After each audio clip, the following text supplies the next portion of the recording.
Hey there, welcome to Talking Joe with Chief and Ben. I am Chief and you are... Ben, good That's to be here, buddy. Yeah, how you doing? I'm alright, I'm a big football fan. I am buzzing from the North London derby. Right, yes, friend that went to it, I assume you went to it as well? Well, no, I don't live in London anymore, so I had to give up my season ticket, but I watched it on the TV, and it's a tough one. It's either the worst day of the year or the best. Didn't Spurs take the lead in that one? They did, but it didn't matter. I still felt like we were going to beat them, and we did.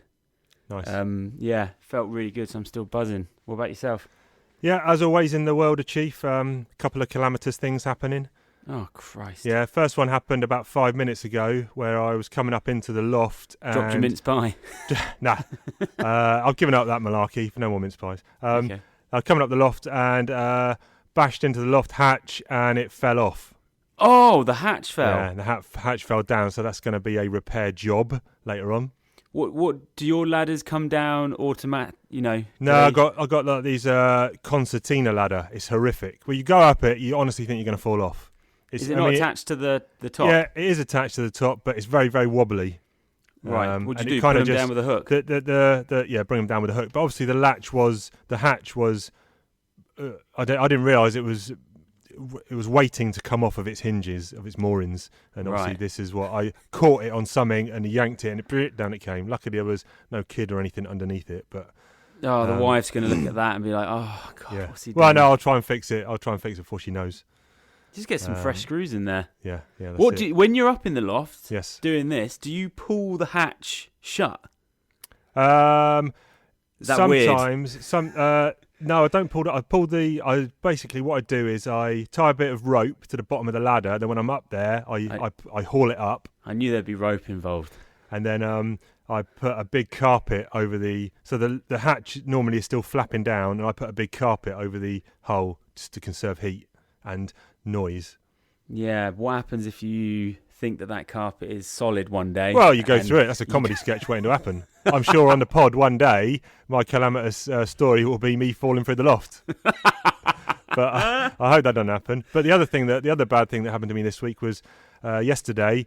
Got up early, getting ready for work. Gone to the bathroom, sitting down, having a number two. Checking on my phone, checking my email. Oh, you're brown loading. Yeah. Oh my God. Got up to flush, dropped my phone in the toilet. Chief, dude. Had to fish it out.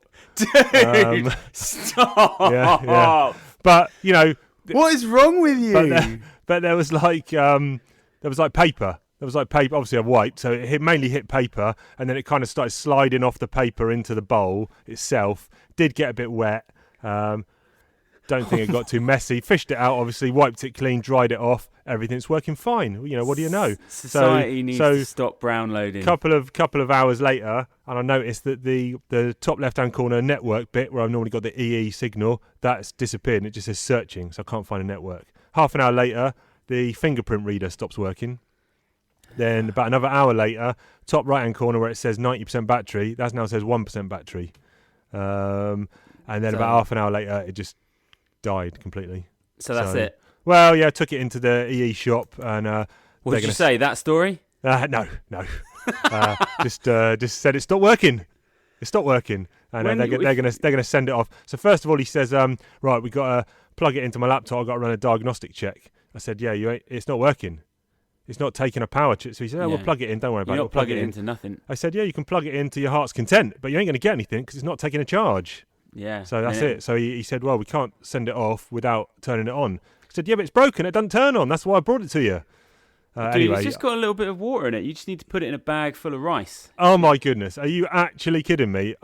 6 people told me that yesterday, and I was like, this is an absolute load of old junk. And now you're telling me it as well. 7. Fixed my laptop once. It just draws all the water out. And then in the morning you come down and the bag's all sort of wet. And the Don't cook that rice. No. Dude, it's just got a bit of water in it. It'll be fine. No, but the problem is, when they open it up, if they see water damage, and I'm sure in these phones, they put little strips or colour things inside, and if water hits it, it turns colour, and they can say, yes, water damage, and it's not under warranty then. Warranty doesn't cover, or insurance doesn't cover water damage. It's a rancid story. Anyway, I've sent it off to EE, and we'll see what they come back. They just write back to you. You know, you clearly dropped your phone down the toilet. Yeah. Right, we're going to be cracking on with some G.I. Joe stuff. I've got one more little thing I want to mention before we hit up issues 6, 7 and 8 of G.I. Joe Real American Hero, which I know the listeners can't wait to hear our views on. Just a little quick new featurette for the pod, which may or may not last, and it's called Inside Chief's Mind. Woo! Haven't we just done that? We just went in there and it was horrible. We kind of did, but this one, I watched 3 movies this week. I'm going to tell you the 3 movies in alphabetical order. All you have to do is tell me which one I thought was the best, which was the worst, which I thought was middle of the range. And I'll read these movies out in alphabetical order, so, you can pick. Mission Impossible, Fallout, Teen Titans Go to the Movies, and The Meg. Now, I'll also tell you on Rotten Tomatoes, one of these films got 97%, one of them got 91%, one of them got 45%. Okay, I haven't seen The Meg, I haven't seen Teen Titans, I've seen Fallout, and Fallout's fine. They're all the same. You just watch them for the big stunts. I can't remember what the big stunt is in that one. Flying the helicopter around. He was actually doing it, wasn't he? Yes, he was. Yes.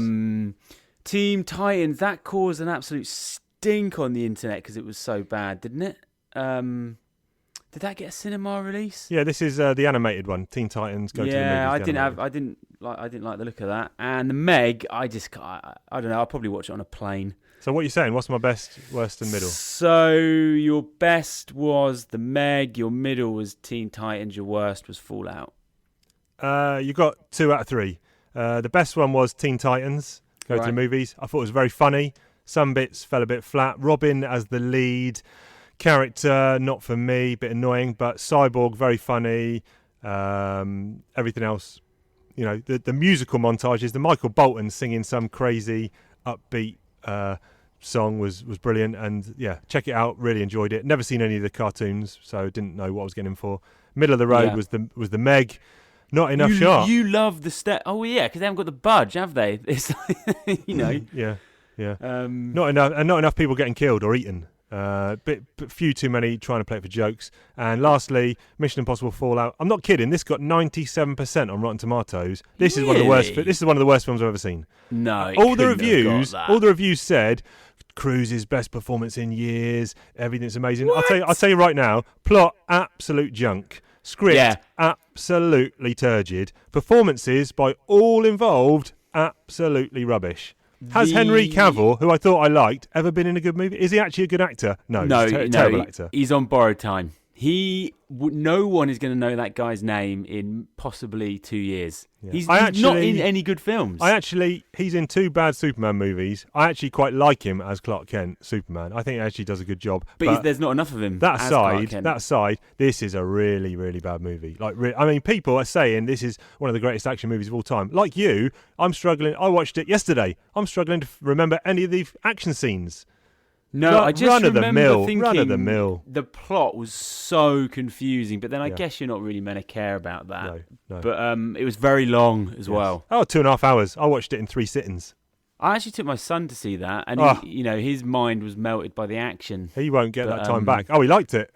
Well, yeah, because there's violence and. Anyway, enough talk about junk movies. Let's talk about G.I. Joe comics. Go for it, buddy. Kick us off. What did we read? So we read issues 6, 7 and 8, like I said earlier. 6 and 7 is a 2-parter called To Fail is to Conquer, To Succeed is to Die. Basic synopsis of this one is... They've got that backwards, haven't they? It says here... Well, that's the title.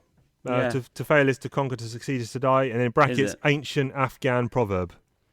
Yeah. Dude, this is the first issue out of all the ones that we've read that I loved.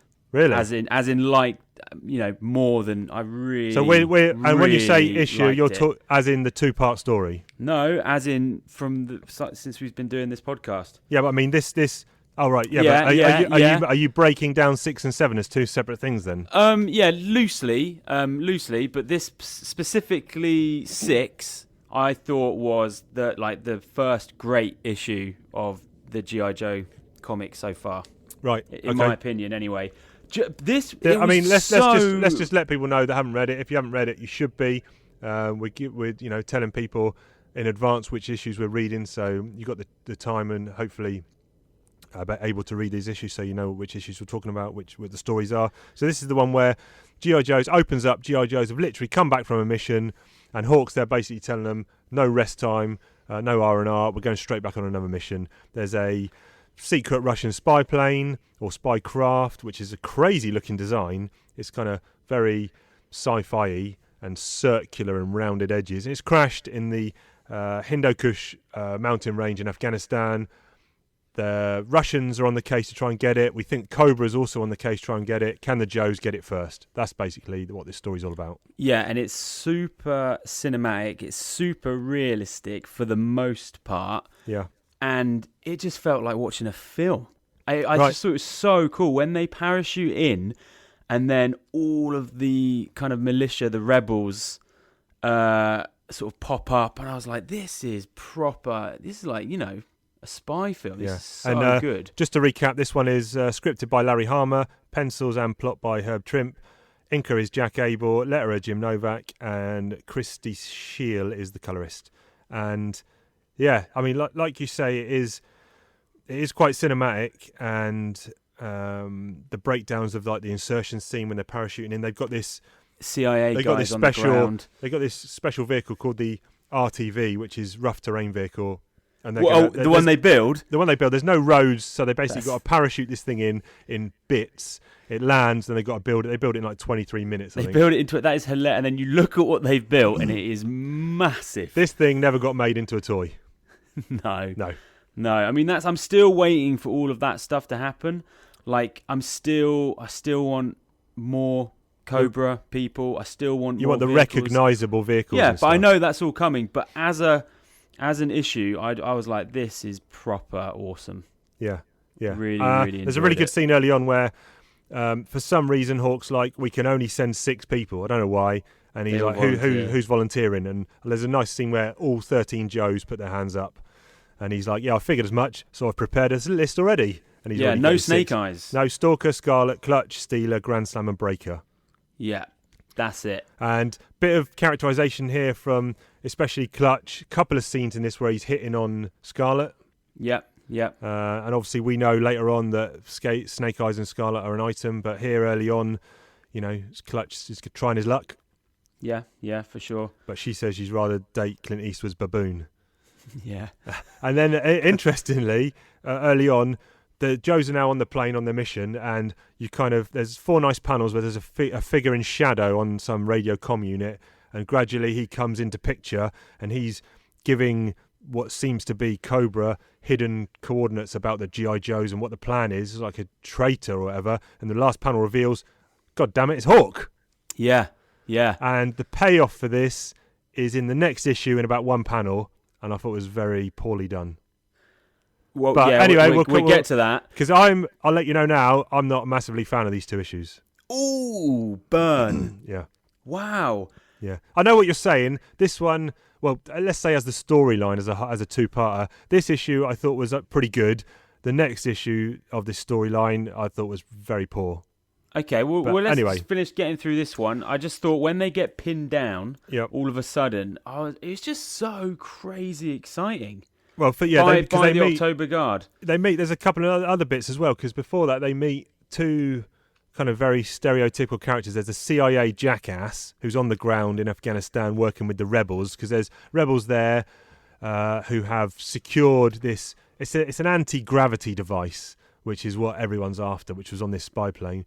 The local rebels have secured this. CIA's on the ground, coordinating with them. Joe's are going to come in, meet the CIA guy and extract it out. And he's a real jackass. He's got no time for the Joes. And you've got the rebel leader, I think his name's Ahmed, who, has got they a lot respect of time. Each other. Respect Stalker, etc. But those 2 characters kind of then do nothing. They're kind of built up to be parts of this story, but then they just get kind of... Well, they don't even come along for the ride, do they? Yeah, that's it. Which I thought they were building something there, but that doesn't really happen. Yeah. So then they get into a big old scrap with the October Guard. Yes, the October Guard are effectively the Russian equivalent of G.I. Joe. You've got Colonel Brakov, who's kind of the cigarette-smoking, grizzled war veteran. You've got Dana, who's I think she's a sniper. You've got Horror Show, who's kind of wears like a beanie. He's got a big twirly moustache. He's kind of the big strong man. You got Stormovic and Scrage, who are the 5 October Guard, and they will reappear. Some of them will reappear later on during the series. Mm-hmm. And there's a great splash page, which I'll post up on the Instagram. Anyone who's following us on Instagram, thank you very much for your likes. Any questions you got, we'll get back to you for sure. I'll post up this double page spreads because they're going kind of over a canyon. The RTV is stretching over. It's got the vamp, the vehicle thing, which clutches vehicle. It's on a crane, and meanwhile in the foreground on the left, the October Guard in their 6-wheel buggy thing blasting each other. Yeah, really good panel. Like you say, this firefight is pretty much balls to the wall. Yeah, it's so awesome, and then they go hand to hand, and then they there's a crazy bit there. They're literally pinned. This RTV thing has got its cannons. It's elevated, downward fire on the October Guard, and one of them says, "Oh, what are we going to do?" And Colonel Breakoff says, "Do what my father did at Stalingrad, what my grandfather did at the Eastern Front. Attack!" And he goes over the top, like it World just War elevates, I or something. Jacked up a notch. Lots of hand-to-hand combat, bit of banter, etc. And then just how is exciting is just the next page. You just turn over and it's like bang, Cobra. Yeah, Cobra K's turned up. Yeah, and I do get it. I don't think I was like so excited to read the next one, and it didn't fulfill. It wasn't anywhere near as good as that issue. Yeah, nice. I mean, nice cover. You've got Stalker and Colonel Breakov back to back shooting at Cobras. A moment ago they were enemies. Now they must fight together against the greatest evil in the world. Yeah. And so also, did you notice that?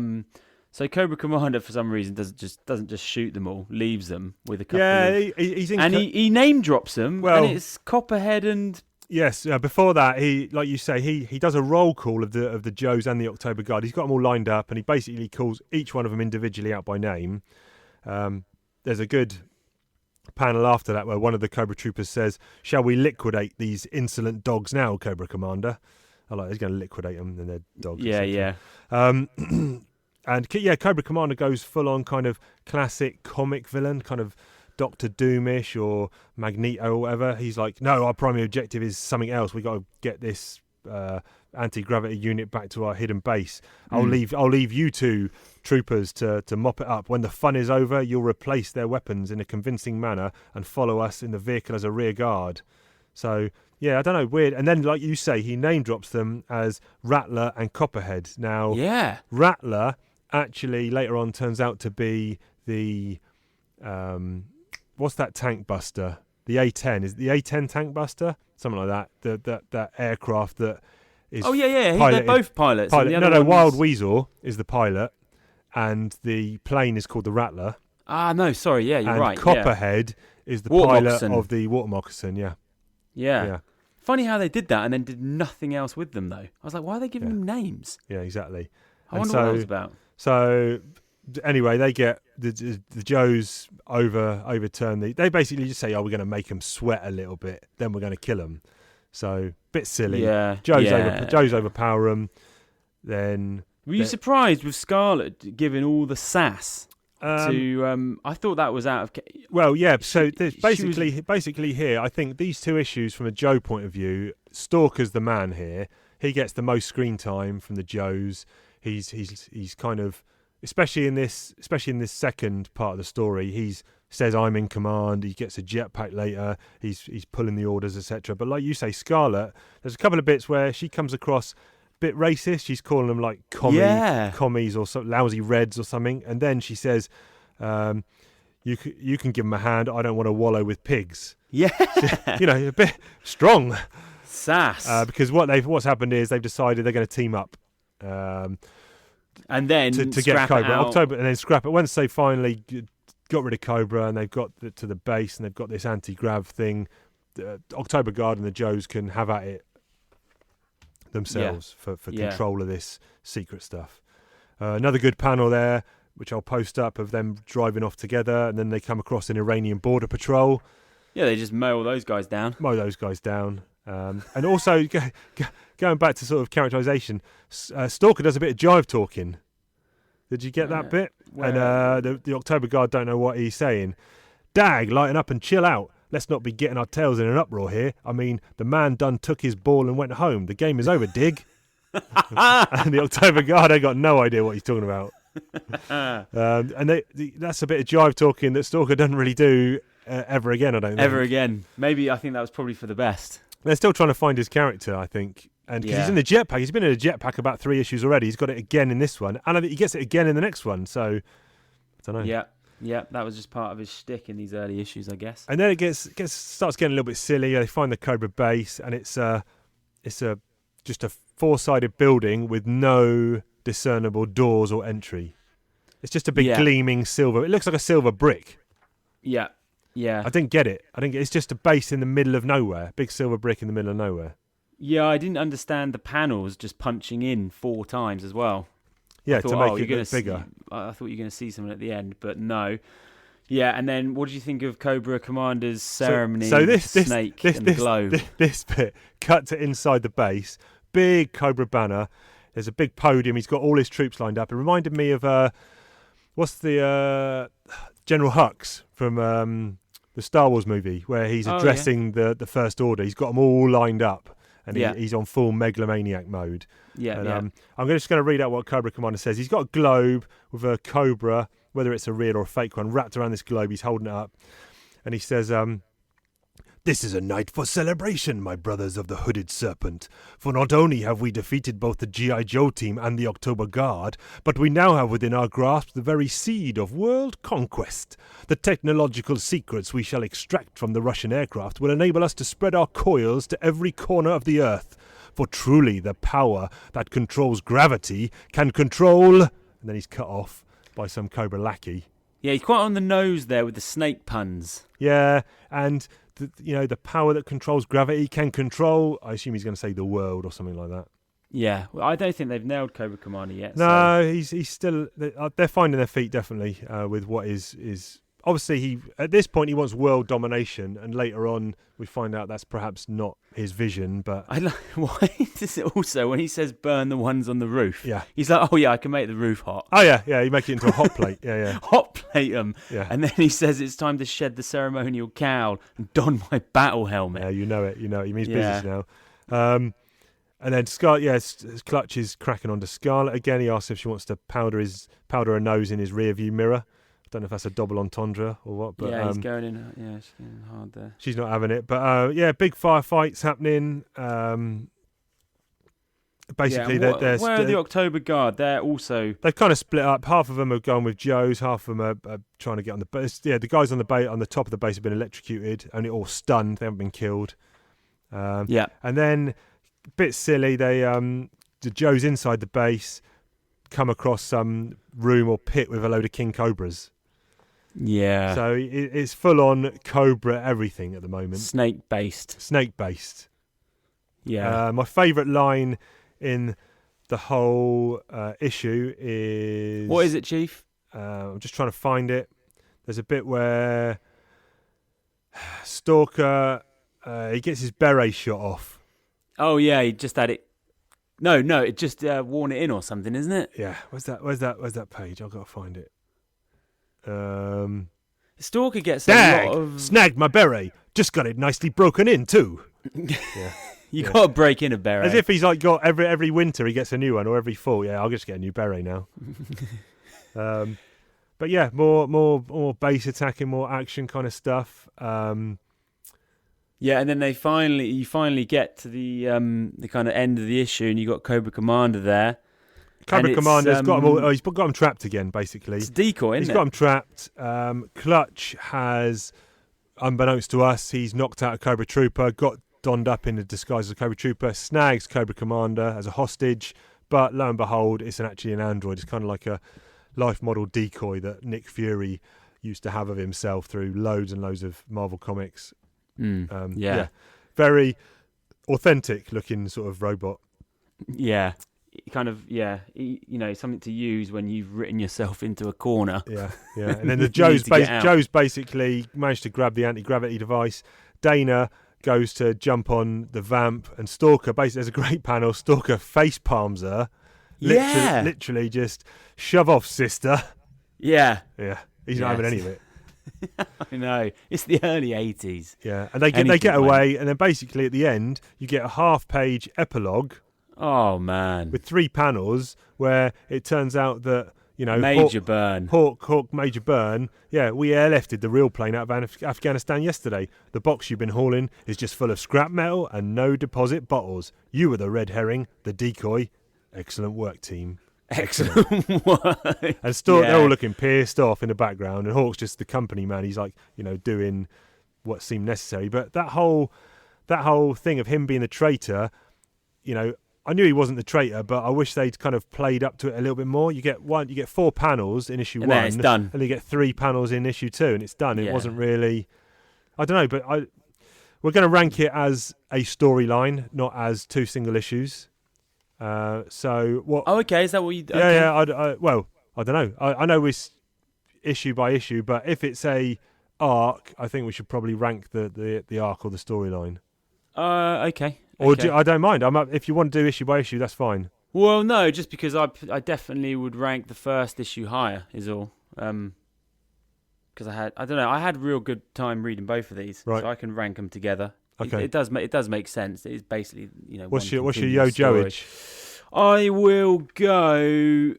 To be honest with you, whilst we've been talking about it, it's that second issue lets it down. I just what do you feel? I feel like we've talked a lot about the story and the characters and stuff. What are you thinking about the art? We haven't really talked about the art in this at all.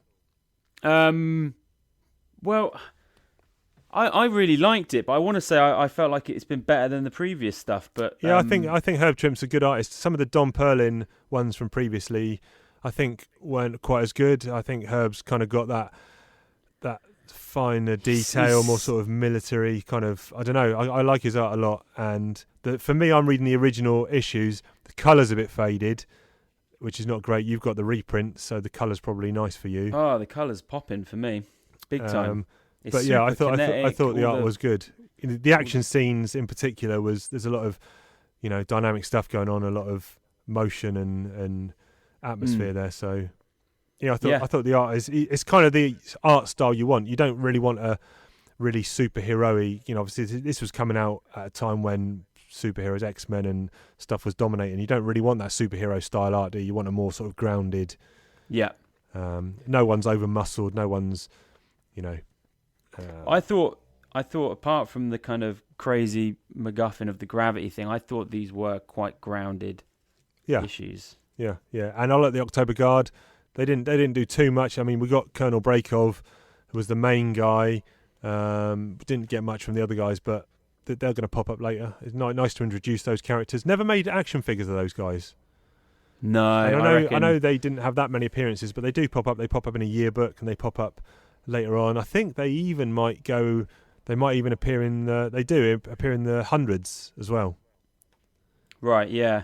Just looking at the art, I really, really like it when I think it only happens like once, but on the opening page where the Cobra Trooper's holding the blaster, the gun. Yeah. I really like it when when something like that leaks into another panel and take over the foreground of it. Right. Okay. Yeah. Do you know what I mean? Yeah. Just from a stylistic point of view. A bit of artistic design there. Yeah, I'm big into that. So I will. Yeah. What's your yo-joage? Let me write it down. Because if it was going to be 2, I'd do 8 and 7. But I think 7 is fair. I go 7. I had a blast reading those 2. Right. Okay. But to be fair, I think an 8 it would be slightly. 8 would probably be too high. I'm going to go with a 6. Fairs. And I'm probably going to. We need to update the Every Joe Story Ever list, and I need to put a link to that so everyone can come and have a look. We'll do that after this show. I've given it a 6, but I gave some other ones 6. I don't think this is as good as the tank one in Central Park. I think was a better 6, and issue 3 with the robot I think was a better 6. I know you don't, but yeah, it'll probably go below those, but above some of the other 6s. So anyway, we'll get that. Interested list up to date. To see what you think of issue 9. Is that what we're on? We're 8 next. 8, and this is Codename Sea Strike. And front cover is some big Cobra vehicle we've not seen before. Stalker on a jetpack and Scarlet in the vamp firing the blaster cannons up at it. Yeah, it's quite a cool cover. Yeah, not overly impressed myself. To be honest with you, I didn't actually know what the thing that's in that cover. Yep. I can't stand in the actual issue. Right. But they kind of look, because that's at like Twilight. I didn't actually realise that that's what it was. But now I know it's one of those stupid. It's a bit like things. it's a bit like a poor man's ATST. Yeah, very poor. Yeah, that is a great vehicle. That ATST. Oh God, yeah. Yeah, well, Did you have? G.I. Joe's got great vehicles. I had that chicken walker for the Star Wars toys. It had the button on the back where you push the button down with your thumb and the legs that go up and down. Oh yeah, me and my bro used to call them the Atsters. Atsters, yeah. Yeah, we had one. Absolutely brilliant. But right. Yeah, I did not like here this issue. We got Larry Harmer is taking a rare day off here. So you got script and art by Herb Trimp. Letterer is Rick Parker. And colorist is Christy Shield. Interesting. I see. I didn't realise that he'd taken a day off there. That explains a lot then. So I actually quite like this one. Oh God, we're at polar opposites here. Cobra Commander is such a goon in this. I can't handle it. Yeah. I mean, I'm not saying the structure. Okay. I can't handle the structure of everything going wrong. Oh, that's exactly what I wanted. Yeah. And then that's the first time. Then it happens again. It happens 6 times. Right. Until until the very end, he's trying to run him down. It's like, so that's your grand plan. It just kept going. Yeah. And all the silly vehicles, those stupid chicken walkers. Quick synopsis for people who haven't read it. If you haven't read it, why not go and read it? Or maybe don't read it if you're listening to Ben. This is quite a simple setup. There is Joes have got a new satellite which they're going to put in orbit at Kennedy Space Center, and it's going to be able to locate some Cobra underwater bases effectively, and Cobra want to stop them, so Cobra are going to turn up at Kennedy Space Center. There's going to be a big fight. That's wicked art at the beginning, by the way. Nice Cobra art, Commander yeah, really nice cape. art. He's on in a red cape, which you don't see again, I don't think. See, I was on board here. He's got the binocs out and he's viewing Kennedy Space Center, and then this boat is obviously amphibious, not amphibious. That's when it goes on land and sea, isn't it? It's submergible. It's amphibious. It basically goes under the water. Yeah. And then even I was like, okay, this is cool. And then even the Joe in that like snowstorm, when it cuts to them. Yeah, what they do in there? They're in like a big snowstorm, digging stuff up. But Hawk's just basically in a short sleeve shirt. All the others have got gloves and hats. It turns out they're training for something. Are they? Hawk is being a little bit chumpy in these issues we've been reading. You find what he's been a bit of a company, a bit of a hard nose. Yeah, I think so. Oh anyway. Yeah, so someone, I think clutches it, chucks a snowball at him. Yes, and he's going to dock him a month's pay. Yeah. I like it. Yeah. But they're training. I don't know what's going. They're doing some sort of training, but then they get word that they've got to jet over to Kennedy Space Center to protect the launch of this thing. And it's to detect these underwater Cobra bases, and you get a glimpse of one, and it's an absolute massive kind of globulous thing under the water. Yeah, I didn't really like that. No. Because it's like, okay, Cobra seems to have these big metal brick bases in the desert, then they've got these big underwater bases, and it's all, I don't know, they haven't defined how Cobra they want to build their base. Yeah, no. Or just, what is Cobra? Is it still just world domination, and they're heavily populated around the globe? Yeah, or they're using him every issue, and it's just a different scheme, isn't it? Yeah. And it's getting a bit. That is kind of. I think I related this in an earlier episode. He is kind of Mumra-ish in Thundercats, or he is kind of a bit Skeletor-ish in He-Man. He's got a different scheme every week, and the Joes foil him every time, and every week he's got a different plan and a base, and But yeah. There's some nice panels in this issue, though. Some really nice colour pops of Cobra Commander, like the close-ups. There's stuff to like in it. Yes. Yeah. Visually. They're also going to launch their first missile in a couple of days. They're test firing some missile. Who? Cobra? Cobra are. Yeah. He says we're going to dominate the Earth and the sky. And also it'll be our first step to ruling the cosmos. So he's got lofty ambitions. Yeah, I don't know if he thinks dream big. I don't know if he thinks there's life out there on other planets, but if he is, he's going to dominate it. Yeah, and so G.I. Joe are completely expecting Cobra, aren't they? Nice panel here. Just jumping back when Cobra Commander's giving his speech, whatever. Baroness is giving a speech to some dudes as well. And if you look at the Cobras there, a couple have got their hats on. One of them's hat off, eye patch. Just a random bit of stylistic detail. design there. I thought you were going to say it was like Major Blood or something, but yeah, no. It's obviously not. He's coming soon, though. Okay. Yeah, and then it basically gets straight into it with these stupid chicken walkers coming out of the ocean. Yeah, and if just not, the Joes, after the issues we've just read, I was like, no, what are these? And if the Joes know there's a massive Cobra assault coming, and the government knows, why is it just like 13 Joes? Where's the army? Why is there no actual more military presence? Do they think that 13 GI Joes are going to be enough to ward off? Yeah, they never kind of pepper in the regular army fighting sort of with them. Just draw, do you know what I mean? Just draw them in the background. Yeah, I guess it's because but I guess who's interested in that? No, I'm not. Definitely not. But exactly. Yeah, so I'm willing to forgive that plot point. Joes are splitting up. Half of them are going on the space shuttle because Joes are launching this satellite. There's a satellite up there. They're sending a space shuttle up. They put some Joes on it, as well as regular astronauts. And then there's other Joes in an outer ring, if you will. And then, like you say, these sea legs start coming out of the ocean, and just big firefight. Stalker gets his jump pack on, of course, as he does. Yeah, I just don't like the, it's the kind of, we've been here before where it's, they stop them and then Baroness turns to Cobra Commander, oh, God, it's all gone wrong. And he's like, no, this is exactly where I want to be right now. Yeah. And then he's like, phase 2. And he sends in these crazy tank things, and it's all vehicles that, we never see again. Yeah, that's what I'm, They're not his tanks, is what you're saying. It's not Cobra, is it? Yeah, it's not. No. But, we'll get there. And then it goes into space. And then, so big land battle. I mean, the art's nice. What did you like about this issue? Well, when I say I like it, I mean, I'm thinking maybe at this point a high 5 or a low 6. Oh, yeah. Every man has different... Okay. So, my 6 is a good rating. I'm a harsh marker in life in general. You are. Yeah. Okay. But yeah, they go into a chopper coming over your house. Oh, can you hear that? Yeah, there's a helicopter overhead. That's your boss. Helicopter overhead, night flight. Yeah, I checked. Oh, I almost checked. I was reading it, but I was like, "This is stupid." Now so when they went into space, so they're in space. I actually didn't even know what was going on. Cobra have launched their missile at the space shuttle, which is going to deploy the satellite. And they're like, "You better put on your concrete suits." Yeah.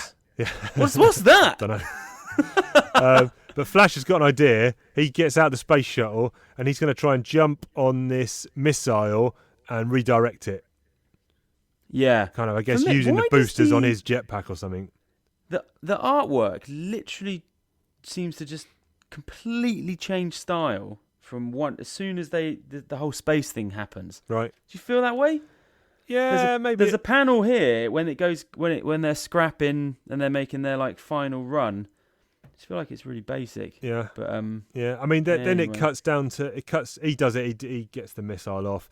Cuts back down to land action. Really nice panel. Joe's are hunkered down behind some scrap metal. Clutch, or possibly someone's got the M60 belt fed. Scarlet's there next to him. Hawk's directing traffic. Really nice panel. There's smoke in the background. Captures the kind of scene of them being pinned down. Short Fuse, who doesn't really get much screen time ever, has got the mortar out and he's bombarding the sea vehicles of Cobra. Yeah, charging in. I kind of like this, but I know what you're saying. When it goes into space, it goes a bit silly. But they capture one of the head Cobra boats, whatever, and the Cobra troopers. They're loyal buggers, aren't giving they? some sort of Heil Hitler symbol. And that's it. They're going down with the ship. The ship's being sunk, and they're like, "We're going down with it." Joe's like, "All right, screw you, then. We're jumping." Yeah. And then you think it's kind of over. You think it's kind of over. Cobra Commander. The Joes are in a raft now in the middle of the sea. I don't know how they got into the middle of the sea. It does jump around a little bit, and maybe that's where it needed Larry Hama's kind of tight plot in a bit more exposition. or just to tie it all together a bit of exposition, tell us what they're doing. And like you say, Cobra Commander's then in a boat in a catamaran. He's like, "This is my plan all along. I'm going to ram these bastards in their dinghy. We're just going to go head to head with these mothers." Yeah. And he's not even in a boat. Then it one-ups, and he's actually in a massive plane thing. Yeah, yeah. So Zap blasts him with a bazooka. It destroys the boat, sinks it. Then that's like, we killed Cobra and the Baroness. And then out of the water, whoosh, comes this kind of underwater plane. Yeah. And they fly off. And basically, that's the end of the issue. Yeah, that is it. And I was like, feel a bit flat now.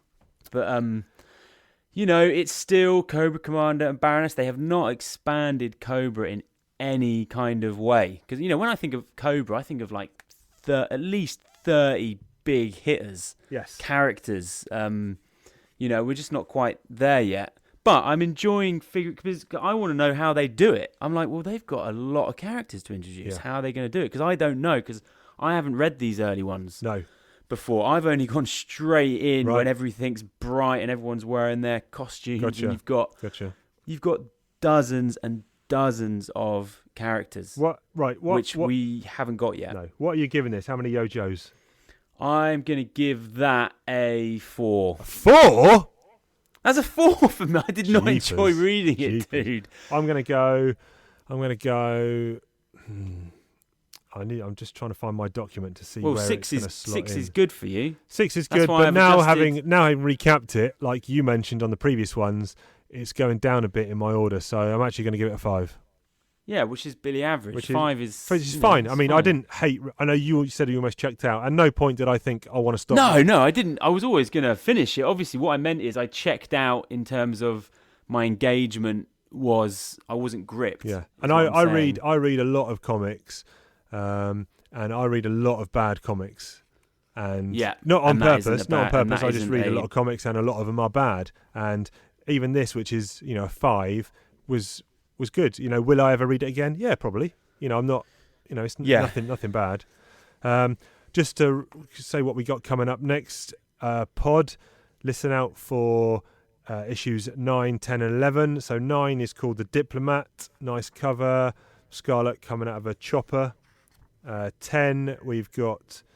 Is this part 2 of a 2-part? Oh no, A Nice Little Town Like Ours. Scarlet and Snake Eyes on the cover. Look like Welcome to Springfield. So the first introduction of Springfield, which will play a big part. And the cover of 11 is Quality. Doc and Snow Job. A couple of new Joes being introduced on a G.I. Joe ski sled with a Cobra glider in the background. It's called The Pipeline Ploy. I think this might be a multi-parter. I haven't looked at that one yet. It might be a multi-parter, so we might have to cover 4 issues next time. Okay. So we might have to cut out some of the chit-chat at the beginning. Because I'm about to finish volume 1, you see. Yeah, because those collected editions are, is it 10 issues 10 per? Yeah, 10. Yeah. So I haven't even seen the second one. So yeah, we'll get cracking on those. And please do rate and review and subscribe. We're on iTunes. We're now available on pretty much any other third-party player. I see we're on a Castbox and Podbean, and just search us in whatever your player of choice is. If we're not there, let us know. We'll do what we can. Just tell us what you think about it on Instagram or on Twitter. Some requests have come in for a Facebook page, which we might try and get hooked up in the next couple of days. So when this drops, have they? Where have those come from? Twitter, on the Twitter account. Someone was saying for us old schoolers, can you get Facebook? And I'm thinking, old school to me is email or write me a letter. But maybe Facebook has been overtaken. I don't go on there on a personal point of view, so I don't really know what Facebook is. I quit Facebook because, I felt like my mum ruined it for me. So I was like, oh God, I'm getting off of this. Yeah, but you could manage a Facebook page. I'll see what I can do. There's some good pictures I posted up on the Instagram, Talking Joe Comics. You can find us on Instagram. I hooked up some glass cabinets up in my loft with some Creo. And those of you who aren't familiar with Creo, it's like a version of Lego. But it's compatible, air quotes, compatible blocks. And they actually had some licenses for Transformers and G.I. Joe. And did you see the pictures up there I put?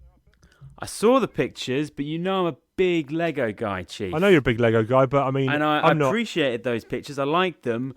It's just, can you imagine how cool G.I. Joe would be if it was officially Lego? Oh, it'd be literally the greatest thing ever. It would be amazing. But I mean, I've got some good sets. I've got one more set to go. It looks like you've almost got everything. No, Did you just buy the whole range? I've got the Arashikar J Dojo. I'm looking at the box right now. I need to build that. I might build that tonight. That comes with Baroness Destro and his tank, and it comes with the Hardmaster, Snake Eye Storm Shadow. So I'm going to build. What are the builds like? The builds are compared to not as good as Lego in terms of funness to build, and some of the bricks aren't quite snapping together nicely. There's a bit of loosey goosey in some of the bricks. Ooh, but God, that mobile battle platform thing, that's cool. That's really good. It's got a couple of cans of Yojo Cola, in fact. That was a. I tell you what, I watched during the week. There's a guy on YouTube. I'll have to name drop him next episode. That is basically he's reviewing the toy range, right? Okay. By year. Nice. So he does every figure. He does every vehicle. It's really cool. Oh, check that out. Really, give us the link and we'll put it in the Instagram maybe as well. Yeah. Maybe we should reach out. It's really awesome. And G.I. Joe really nailed the vehicles. They're just so awesome. I can't wait till we start seeing them in the in the comic issues. Yeah, I fear that when we start catching up to those, I'm going to want to be getting on eBay and buying them. Well, that could be expensive. I think you'd struggle because they're big bucks. Are they? I'm not bothered about mint in box. I don't need mint in box. I just need... No, dude, you're not going to get mint in box. No. But I do care about bits because I was like, I could definitely go for one of those water moccasin things. Yeah, that is a good vehicle. With Copperhead, with the whole, But yeah, big bucks. And that's a small one. Yeah. If you want the bigger stuff. I want to close the show out with a second little new featurette, which is called... You are dropping new features. I'm dropping nothing. This is a quick one. It's called... We might have to get a jingle for it rather than me singing it, but it's called Chief Asks Ben a Question. Chief asks Ben a question. What'll he say? What'll he do when Chief asks Ben a question? That's the jingle. That's the jingle. Right, so the question is, Die Hard, is it a Christmas movie? Yes. This debate comes up it's... Just say yes because it's fun to say yes. It's set at Christmas. Yep.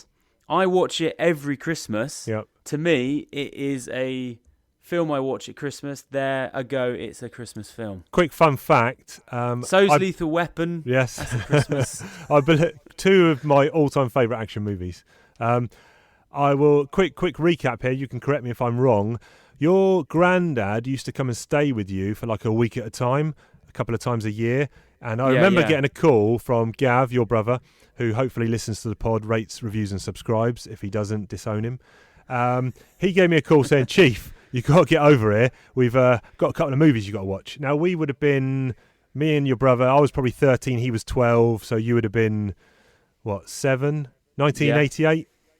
Yeah, I would have been 7. Yeah. Your granddad liked to watch movies, so... You had a local, where you used to live, you had a local video store. It wasn't a Blockbuster, it was just a local, I think it was a newsagents that did videos on the side.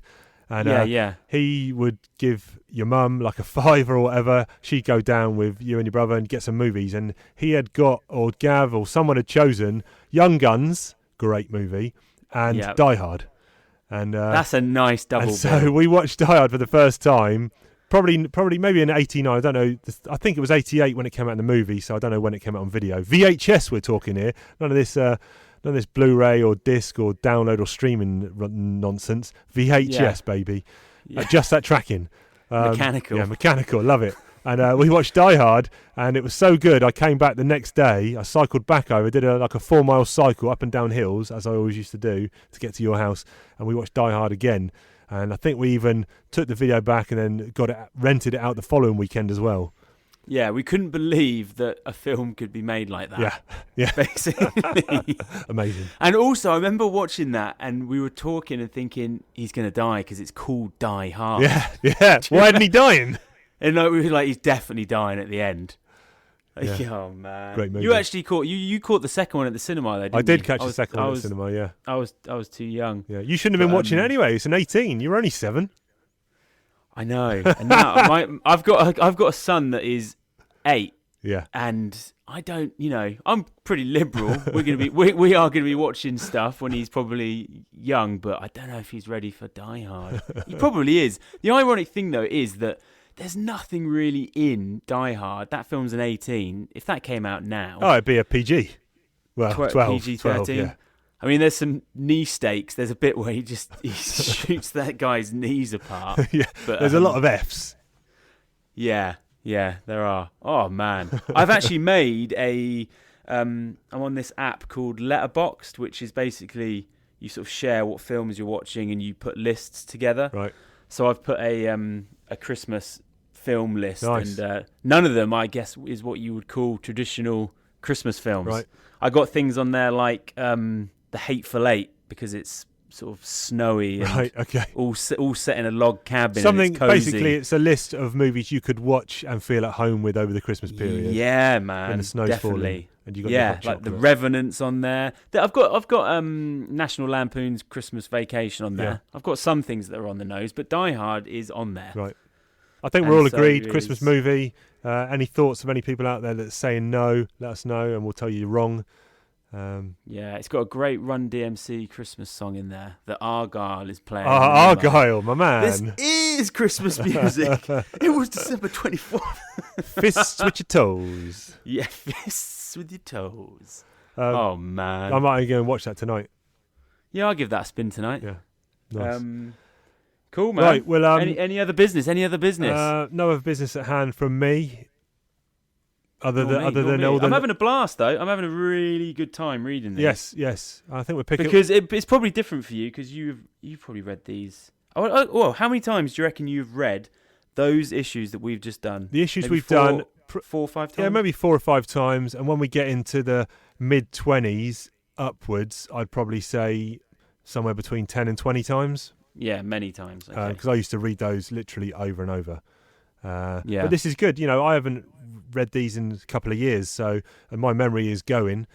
So in a good way, because a lot of stuff it's not going, but it's still, some of it's fresh to me. And I forgot about that. So it's good. Yeah. It's exciting. But I've flicked through some of these.